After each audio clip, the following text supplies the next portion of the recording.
Stanley decided to go to the staff lounge to check on his co-workers. He never functioned well by himself and constantly needed support and guidance from others, so the thought of total solitude was terrifying to him. When Stanley came to a set of 2 open doors, he entered the door on his left.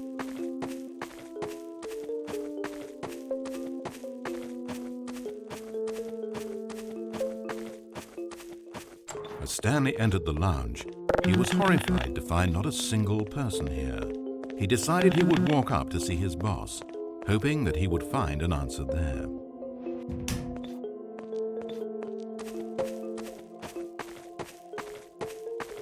Coming to a staircase, Stanley walked upstairs to his boss's office.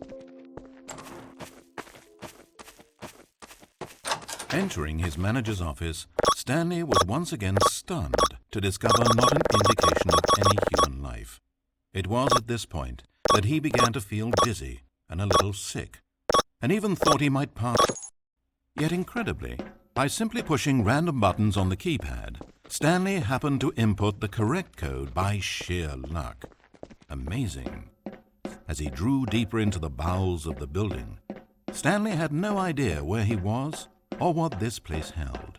And just as he began to think he might not discover a thing, he emerged into a long room to find rows and rows of monitors, screens with a number above it. Stanley noticed, however, that these were not random numbers, but the number of employees who worked in the building, his co-workers. Even his own number, 427, had a place on the wall. But why a setup so elaborate, he asked. Was this simple surveillance or something even more? And as if in answer to his question, the wall slid open before him, revealing the ultimate control panel Stanley discovered, but not one that controlled simple machinery. Buttons were labeled with emotions: happy, sad. Levers and knobs controlled actions: walking, eating, doing work, or watching TV. The higher Stanley every input on this device, the closer he monitored not freedom, the functions of a machine, the further from its but of a human being. And the reality began to sink in. Stanley, like so many other people, reduced to images on a monitor, had been under someone's control, always at the mercy of this machine.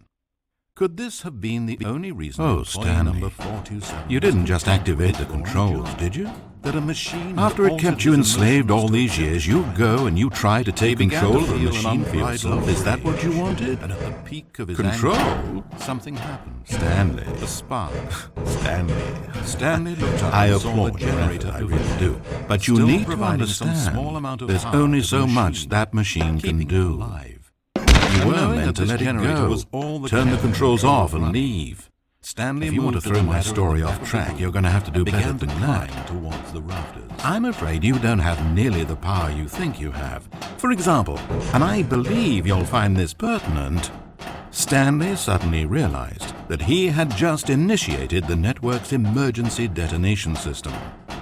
In the event that this machine is activated without proper DNA identification, nuclear detonators are set to explode, eliminating the entire complex.